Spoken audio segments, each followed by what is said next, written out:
गर्मियों का एक दोपहर था। सूरज की किरणें घने जंगल की पत्तियों को चीरकर जमीन पर बिखर रही थीं। राधा, एक युवा विधवा, अपने गांव से जड़ी बूटियां इकट्ठा करके लौट रही थी। उसकी साड़ी हल्की हवा में लहरा रही थी और उसके कंधे पर भारी टोकरी लटकी हुई थी। जंगल का रास्ता सुनसान था, सिर्फ पक्षियों की चहचहाहट और पत्तों की सरसराहट ही सुनाई दे रही थी। अचानक झाड़ियों से 4-5 लफंगे निकल आए। वे शराब के नशे में धुत थे, आंखों में भूखी चमक ली। अरे बहन जी, अकेली हो क्या? चलो हम तो साथ दे देंगे, एक ने हंसते हुए कहा और बाकी ने घेरना शुरू कर दिया। राधा का दिल धक धक करने लगा। वह पीछे हटने की कोशिश की, लेकिन वे करीब आते गए।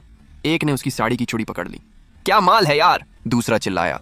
राधा चीखी, छोड़ो मुझे, मदद, कोई मदद करो। तभी दूर से एक तेज आवाज गूंजी, रुको हरामी लोग, क्या कर रहे हो? एक मजबूत कदकाठी वाला किसान रामू बैलगाड़ी हाँकते हुए आया।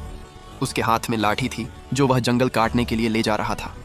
रामू का गांव इसी जंगल के किनारे था और वह रोज यहीं से गुजरता था। लफंगों ने मुड़कर देखा, लेकिन रामू पहले ही दौड़ पड़ा। भागो यहां से, वरना तेरी हड्डियां तोड़ दूंगा, उसने गरजते हुए लाठी घुमाई। पहला लफंगा लाठी के वार से गिर पड़ा, खून बहने लगा। बाकी घबरा गए। अरे भाई, मजाक कर रहे थे, एक ने कहा।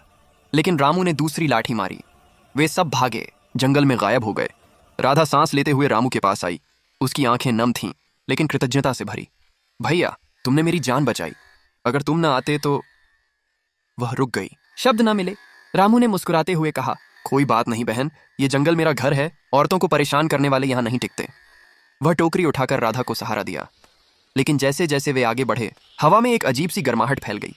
राधा की नजर रामू की मजबूत बाहों पर पड़ी, जो पसीने से चमक रही थीं। रामू की नजर राधा की कमर पर ठहर गई, जो साड़ी में लिपटी हुई थी। वे दोनों चुपचाप चलते रहे, लेकिन मन में कुछ उथल पुथल मची हुई थी।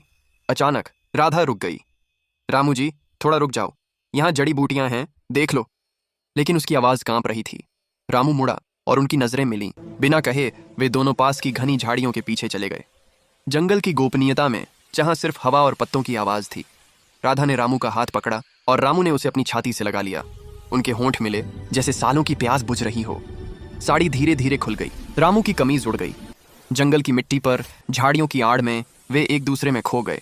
रामू के मजबूत हाथ राधा की कमर पर फिसले और राधा की उंगलियां रामू की पीठ पर निशान छोड़ गईं। सांसें तेज हो गईं, दिल की धड़कनें एक हो गईं।